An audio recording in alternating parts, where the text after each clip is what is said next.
தைப்பூச திருநாள் பௌர்ணமி கிரிவலம் இன்று சிறப்பாக நமது தோரணமலையில் அருமையாக மிகவும் பிரமாண்டமான முறையில் அதிகாலையிலிருந்து 5 மணிலிருந்தே பக்தர்கள் தரிசனம் மிகவும் பிரமாண்டமாக இருந்தது. காலையிலே பார்த்தீங்கன்னா தரிசனத்துக்கும் சிறப்பு கிரிவலத்துக்கும் பார்த்தீங்கன்னா கூட்டம் செம கூட்டம். 5 மணி 5:30 மணிக்கே ஆரம்பிச்சிட்டாங்க கிரிவலத்தை.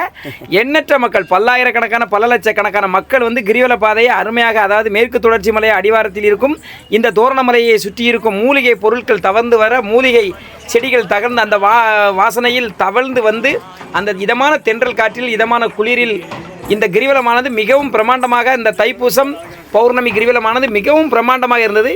ஒரு தோரணமலை அழகான பார்த்தீங்கன்னா மேலே மலை உச்சியில் இருக்கிறார். அதை பார்ப்பதற்காக அதை சுற்றி கிரிவலம் சுமார் 6 கிலோமீட்டர் சுற்றுப்பாதையில் கிரிவலம். எண்ணற்ற பக்தர்கள் காலையில் இருந்தே பார்த்தீங்கன்னா இன்றைக்கி வந்து ஒரு ஏகப்பட்ட மக்கள் வந்து கிரிவலம் பண்ணிக்கிட்டு இருக்காங்க.